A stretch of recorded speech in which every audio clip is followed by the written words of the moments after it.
రజో రాగాత్మకం విద్ధి తృష్ణా సంగ సముద్భవం తన్నిబధ్నాతి కౌంతేయ కర్మ సంగేన దేహినం. ఈ రజోగుణాన్ని గురించి ఇంకా చెప్పవలసింది లేదు, అందరికీ తెలుసును. కామ క్రోధ లోభ మోహ ఈ అరిషడ్వర్గం అంతా రజోగుణానికే వస్తుంది. ఇకపోతే దంభ దర్ప ఈర్ష్య అసూయ ద్వేషం అపకారం హింస ఇవన్నీ కూడానండి రజోగుణానికే వస్తుందండి. కనుక రజోగుణం చాలా డేంజరస్. దాని హృదయంలో ఉంటే దాన్ని పెకిలించి అవతల పారేయాల్సిందే కానీ దానికి ఏం మాత్రం కూడా ఇక్కడ చోటు ఇవ్వకూడదండి. ఇది రజోగుణం.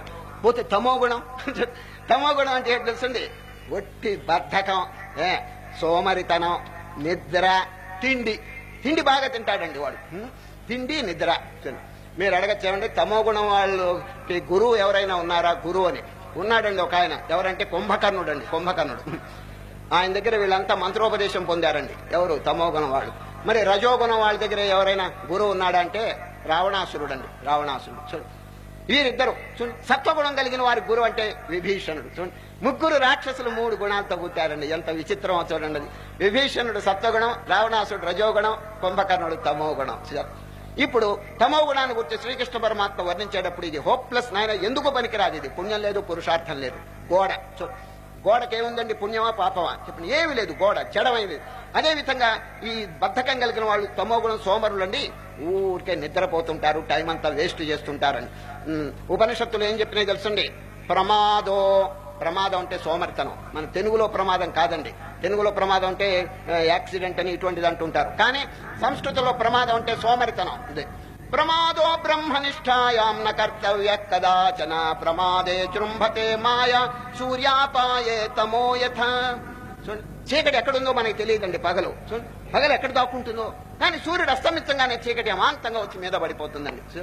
అదేవిధంగా ఈ తమోగుణం అనేక జన్మల నుంచి హృదయాల్లో కాపరం ఉంటుంది. ఎందుకంటే వీడు మర్చిపోయినాడు భగవంతుని, దేవుని మర్చిపోయినాడు, ఆధ్యాత్మికత మర్చిపోయినాడు, సాధువుల గురించి ఏం పట్టించుకోవటం లేదు, తన హృదయంలో ఆత్మ ఉన్నదని వాడు తెలుసుకోవటం లేదు. ఎప్పుడు తినటం నిద్ర ఇదంతా ఉందండి. ఒక మాస్టర్ గారండి ఎలిమెంటరీ స్కూల్స్ లో చాలా మంది పిల్లలు నిద్రపోతున్నారండి, మత్తుగా ఉన్నారండి. అప్పుడు పిల్లలారా మీలో బద్ధకంగా ఉన్న వాళ్ళంతా లేవండి అన్నాడండి. ఎవరు? మాస్టర్ గారు. ఒక పిల్లవాడు కూర్చునే చెప్తున్నాడు, లేవటానికి కూడా బద్ధకంగా ఉంది అన్నాడు వాడు. బద్ధకంగా ఉన్నవాడు లేవమంటే వాడు ఈ జవాబు చెప్పాడండి. వాడు పూర్వజన్మలో నల్లమందు బాగా తిని ఉంటాడండి, నల్లమందు. ఈ విధంగా తమోగుణం కలిగిన నిద్ర బద్ధకం ఏమి చేయరు. ఇంకా రజోగుణం గల వాడు కొంత మేలండి. ఎందుకంటే అబద్ధం మాట్లాడతాడు, అవతల వాడు చెంప మీద కొడతాడు, మళ్ళీ నిజం మాట్లాడతాడు వాడు. చూచారు ఏదో దారికి వస్తాడండి. ఈ తమోగుణం వాడు ఏమి లేదండి, ఒట్టి నిద్ర బద్ధకం తిండి. ఈ విధంగా శ్రీకృష్ణ పరమాత్మ తమోగుణం రజోగుణం వీటి యొక్క లక్షణాలు చెప్తారండి. ఈ అధ్యాయం అంతా కూడా ఎక్కువగా ఇదే వీటి లక్షణాలు. చూడండి ఊర్ధ్వం గచ్చంతి సత్వస్థ. అది సత్వగుణం కలిగిన వాడు ఊర్ధ్వలోకాలికి పోతాడండి. మధ్యే తిష్టంతి రాజసా జగన్య గుణ వృత్తిస్థ అథో గచ్చంతి తామసా. తమో గుణం కలిగిన వారు మూఢయోనులు. చూడండి అంటే జంతువులుగా కూడా పుట్టవచ్చండి. చూచారు ఎందుకు వచ్చిన దౌర్భాగ్యం.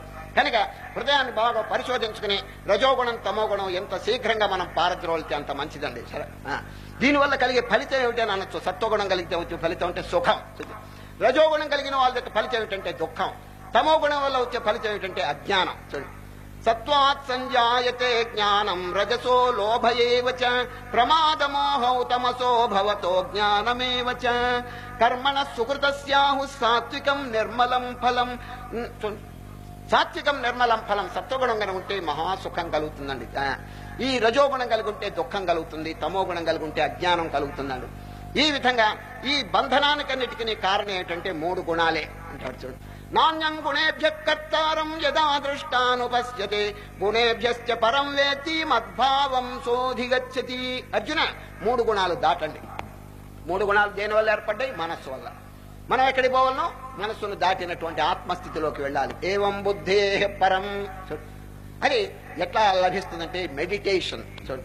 కొంచెం ధ్యానం అలవాటు చేయండి. నేను పదే పదే చెప్తూనే ఉన్నాను, మెడిటేషన్, ప్రాక్టీస్ మెడిటేషన్. ఎందుకంటే కనీసం మీరు ఒక అరగంట అయినా లేకపోతే ఇంకా అవకాశం ఉంటే గంట అయినా ప్రతిరోజు ఉదయం పూట కానీ ఇప్పుడైనా కానీ కొంత అభ్యాసం చేయటం మంచిదండి. ఎందుకంటే మన హృదయంలోనే అంత ఆనందం ఉన్నప్పుడు why can't we realise it? చెప్పండి. ఏదో శాస్త్రములు చెప్పారు, పెద్దలు చెప్తున్నారు, కృష్ణ పరమాత్మ చెప్పినారు, విశ్వాసం ఉండాలా లేదా చెప్పండి. ఫెయిత్ ఉండాలి, విశ్వాసం కలిగి ఉండి నాలో ఆత్మ ఉన్నది, నాలో ఆనందం ఉన్నది, నేను ఎందుకు పొందకూడదు. ఆనందం అనేది బయట ఉన్నదని చెప్పి ఎవరో సామాన్యులు అనుకుంటారే గాని ఆ బయటది ఏమిటంటే రిఫ్లెక్టివ్ హ్యాపీనెస్, ప్రతిబింబ సుఖం అన్నది.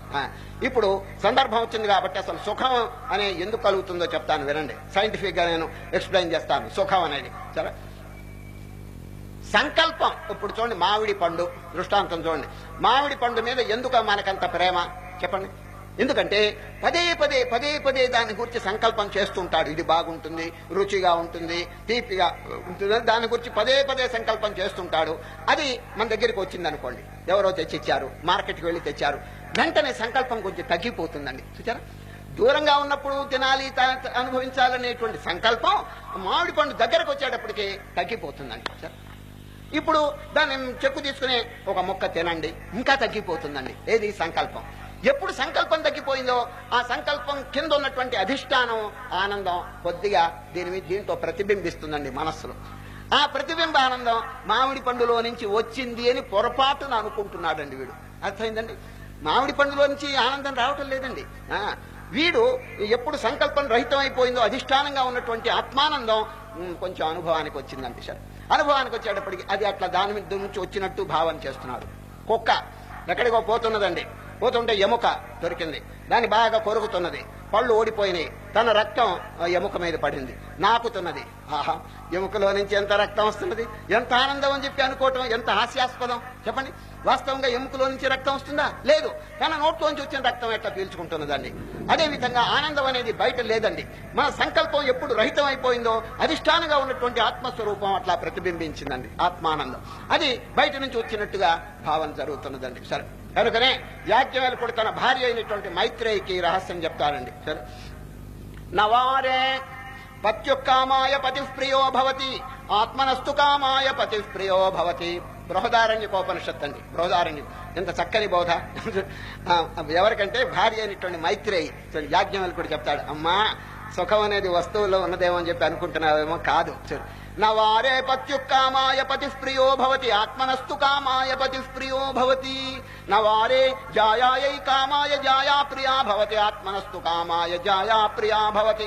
ఆత్మావారే ద్రష్టవ్యః శ్రోతవ్యః మంతవ్యః నిదిధ్యాసితవ్యః. కాబట్టి పరమానంద సాగరమైనటువంటి ఆత్మను గుర్చే తెలుసుకోండి, ఆత్మను గుర్చే బాగా అనుభవించండి అని చెప్పి యాజ్ఞవల్కుడు భార్యకి చక్కగా ఉపదేశం చేస్తాడు బృహదారణ్యకోపనిషత్తులో. కనుక ఇప్పుడు మనం ఏం చేయాలి తెలుసండి? హృదయంలో ఉన్నటువంటి ఈ ఆనందం ఏ విధంగా మనం అనుభవిస్తామంటే ఈ 3 గుణాలు రహితం కావాలి. 3 గుణాలు దాటాలంటే ముందు సత్వగుణం దగ్గరికి రావాలి. సత్వగుణం వచ్చిన తర్వాత it will automatically drop by itself. ఇక సత్వం కూడా వచ్చిందంటే మనం మోక్షం పొందినట్టే. We have already attained salvation. ఎందుకంటే ఈ తర్వాత ఇంక పొందవలసింది ఏమి లేదండి, అది డ్రాప్ అయిపోతుంది. అమనస్కం. ఆ మనస్సు అనేది ఎప్పుడు రహితం అయిపోయిందో అమనస్క స్థితి అంటే మనస్సును దాటినటువంటి ఆత్మస్థితి కలుగుతుందండి. సరే, అక్కడ ఎంత ఆనందం కలుగుతుందంటే ఈ ధ్యానంలో నిజం ఎవడొచ్చి పిలిచినా కూడా పలకడండి. దీన్నే అనుభవిస్తుంది. దూడ తల్లి పాలు తాగుతుంటే ఎంత ఆనందపడుతుంది, తాడు పెట్టి లాగితే వస్తుందండి. ఆ విధంగా ఉంటుందండి ఇది. కొంచెం బాగా అనుభవించాలి. ఈ ధ్యానం అంతా నేర్చుకోవటం చాలా మంచిదండి. చూసారు, ఈ విధంగా సాధన చెయ్యాలండి. గుణానేతానతీత్యత్రీన్ దేహి దేహ సముద్భవాన్ జన్మ మృత్యు జరా దుఃఖైర్విముక్తో అమృతమశ్నుతే అనే ఈ 3 గుణములు దాటిన వాడు జన్మ దుఃఖం జరా దుఃఖం ఇవన్నీ దాటిపోతాడని చెప్పి కృష్ణ పరమాత్మ చెబితే అర్జునుడి గారికి ఒక సందేహం కలిగిందండి. కృష్ణ, ఎంత అద్భుతంగా ఉంది మీ యొక్క బోధ, 3 గుణాలు దాటమని చెప్పారే, అట్లా ఎవరైనా దాటినారా? ఆ విధంగా 3 గుణములు దాటినటువంటి గుణాతీతుల యొక్క లక్షణం ఏమిటి, వారి యొక్క ప్రవర్తన ఏమిటి, వారు ఏ విధంగా మాట్లాడతారు, ఏ విధంగా వారు వ్యవహరిస్తారు, దయచేసి సెలవివ్వండి అని చెప్పి అర్జునుడు గారు ఒక ప్రశ్న. ఏమండి, ఇదొక స్థిత ప్రజ్ఞ 2వ అధ్యాయంలో అడిగినట్టుగానే అడిగారండి. స్థిత ప్రజ్ఞస్య కా భాష అని అక్కడ అడిగారే. ఇక్కడ కూడా కైర్లింగై 3 గుణానేతానతీతో భవతి ప్రభో హిమాచార కథం చైతాం స్త్రీన్ గుణానతి వర్తతే. 3 గుణములు దాటిన వాడు ఎట్లా ప్రవర్తిస్తాడంటే చక్కని ఎగ్జాంపుల్ దృష్టాంతం చెప్తున్నాడండి. ఏమిటంటే సమత్వాన్ని కాపాడుకుంటాడు. ఈక్విలిబ్రియం, బ్యాలెన్స్ మెయింటైన్ చేస్తాడు. ఇటు సుఖం గాని దుఃఖం గాని మానం గాని అవమానం గాని శీతం గాని ఏమి లేదండి, బ్యాలెన్స్. అచలోయం సనాతన. పర్వతం అండి, పర్వతం మీద చలిగాలి వీసినా ఏ వేడిగాలి కాసినది ఏమైనా కదులుతుందా? తరంగములు వచ్చి చెలింపజేసినా కదులుతుందా? బాణం వేసినా కూడా కదులుతుందా పర్వతం? ఆ విధంగా ఉంటాడండి. పర్వతం వలె చూడండి. గుణానేతాన్ మరి ప్రకాశంచ ప్రవృత్తించ మోహమేవ చ పాండవ నద్వేష్టి సంప్రవృత్తాని న నివృత్తాని కాంక్షతి ఉదాసీనో గుణైర్యో న విచార్యతే గుణావర్తంత ఇత్యేవ యోవతిష్ఠతి నేంగతే సమదుఃఖ సుఖస్వస్థ సమలోష్టాశ్మ కాంచన తుల్య ప్రియా ప్రియోధేరస్తుల్య నిందాత్మ సంస్తుతి. ఈ విధంగా బ్యాలెన్స్ కీపప్ చేసిన వాడే గుణాతీతుడు అంటాడు.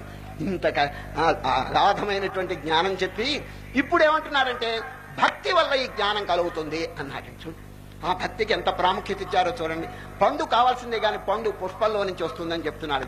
మాంచయో అవ్యభిచారేణ భక్తి యోగేన సేవతే సగుణాన్ సమతీచైతాన్ బ్రహ్మభూయాయ కల్పతే. బ్రహ్మభూయాయ కల్పతే. అవ్యభిచారేణ భక్తేనా అచంచలమైనటువంటి భక్తి చేతి ఇటువంటి గుణాతీత స్థితి లక్షణం మానవుడికి కలుగుతుంది. చక్కగా జ్ఞాన విచారణ చేసి తరిస్తాడని చెప్పి శ్రీకృష్ణ పరమాత్మ చెప్పినారు. కాబట్టి ముఖ్యంగా మనం తెలుసుకోవాల్సింది ఏమిటంటే ఈ అధ్యాయంలో హృదయ పరిశోధన. ఏదైనా దుర్గుణములు పాపములు ఇవన్నీ కనుక ప్రవేశిస్తుంటే కొంచెం నెమ్మదిగా వాటిని మెడబెట్టి గెంటటం మంచిదండి. అది అక్కడేం దయ చూపవలసిన పని లేదండి. అవి ముందు హఠం వేస్తాయండి. హఠం వేసినా కూడా మనం లొంగకూడదు. వాటి బోధలకు మనం వాటి దాసులైనట్టుగా మనం ఎప్పుడు ఉండకూడదండి. వాటిని మెర్సిలెస్లీ డ్రైవ్ ఇట్ ఆఫ్ అంతే. ఏమైనప్పటికీ ఎందుకో తెలుసునండి, ఇప్పుడు పాపాలు కనుక హృదయంలో ప్రవేశిస్తే మనం చేసే కర్మ దోషభూయిష్టంగా ఉంటే ఆ విశ్వప్రభుత్వం నోట్ చేసుకుంటూ ఉంటుందని చూచారు. ఫలానా వాడు అబద్ధం మాట్లాడాడు, ఫలానా వాడు దొంగతనం చేశాడు, ఇంకొకడు అన్యాయం చేశాడు, ఇంకొకడు అవినీతి పాల్పడ్డాడు. ఎవరు చూడటం లేదని అనుకోబాకండి. విశ్వప్రభుత్వం ఉండి మూడిట్లో నోట్ చేసుకుంటుందండి. శారీరకంగా, వాచికంగా, మానసికంగా కూడా నోట్ అవుతుందండి. సరే ఇప్పుడు ఈ గవర్నమెంట్ ఏదైనా నోటితో పెద్ద అబద్ధాలు మాట్లాడి ఏదైనా దొంగతనం చేసినా లేకపోతే శరీరంతో చేస్తే వాళ్ళు పట్టుకుని అరెస్ట్ చేస్తున్నారు. కానీ మానసికంగా కూడా అక్కడ దోషం అండి. సరే త్రికరణ దోషం, మూడిట్లో కూడా దోషం ఉండకూడదు. ఏది విశ్వప్రభుత్వం. విశ్వప్రభుత్వం అంటే యూనివర్సల్ గవర్నమెంట్. ఎప్పుడు వారికి ఎన్ని కళ్ళు ఉన్నాయి, ఎన్ని చేతులు ఉన్నాయని మీరు అడుగుతారేమో. ఓం సహస్రశీర్ష పురుష సహస్రాక్ష సహస్రపాత్. మనం పురుష సూక్తంలో చెప్పడం లేదండి. సహస్రం అనేకం అన్నమాట. అది అనేక చేతులు, అనేక కాళ్ళు, లెక్చర్స్, పుస్తకాలు, ఇవి అవి ప్రతి వాడి కర్మ అక్కడ నోట్ అవుతుందండి. చూడండి, ఎవడైనా దగ్గినాడంటే పుల్లయ్య దగ్గినాడు, వెంకయ్య తుమ్మాడు అని అంతే. ఇది కూడా టేప్ రికార్డ్ అయిపోతుందండి. దాన్ని తప్పించుకోవడానికి వీల్లేదండి. కాబట్టి మనం ఇప్పుడు చేసే కార్యం, కర్మ శుద్ధంగా ఉండాలి. అయితే కొందరికి సందేహం కలగచ్చు, విశ్వప్రభుత్వం అంటే ఏమిటి అని. చెబుతాను వినండి.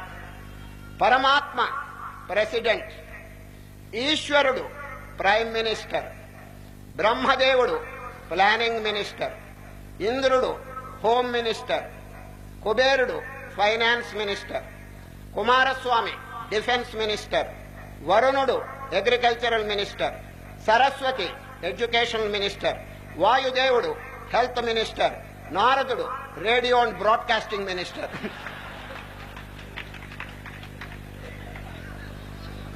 ఇదండి విశ్వప్రభుత్వం. దీనిలో ఒక ముఖ్యంగా గమనించవలసిన విషయం ఏమిటంటే ఫారిన్ మినిస్టర్ లేడండి. ఎందుకంటే ఫారిన్ అనేది అసలు లేనే లేదండి. భగవంతుల్లో విదేశ అనేది లేదు. అంత స్వదేశమే, అంత వారి యొక్క కుర్చీలోనే ఉన్నదండి బ్రహ్మాండం. Nothing foreign, everything indigenous. అంత దేశీయ శాఖ గాని విదేశం అనేది లేదు. కాబట్టి భగవంతుడి విశ్వప్రభుత్వాన్ని అంత చక్కగా నడుపుకుంటూ ఎవరు ఏదేది చేసినా కూడా అంత టేప్ రికార్డ్ అయిపోతుంటే ఇక పాపం ఎట్లా చేస్తారు చెప్పండి. ఒకవేళ పాపం చేసినారు, దేవుడు ఏం చేయగలడు? According to law he must suffer అంతే. పాపం చేత దుఃఖం, పుణ్యం చేత సుఖం, జ్ఞానం చేత మోక్షం. ఇదండి శాసనం. ఈ శాసనానికి అనుగుణ్యంగా మనం పోవాలి. పాపాన్ని తొలగించుకుని పుణ్యాన్ని వృద్ధి చేయాలి, జ్ఞానాన్ని పొందాలి, మోక్షం మనం తప్పకుండా అనుభవించాలి. ఈ విధంగా శ్రీకృష్ణ పరమాత్మ 14వ అధ్యాయం గుణత్రయ విభాగ యోగమును గురించి అద్భుతమైనటువంటి విషయాలు చెప్పి విరమించినారు. హరి ఓం.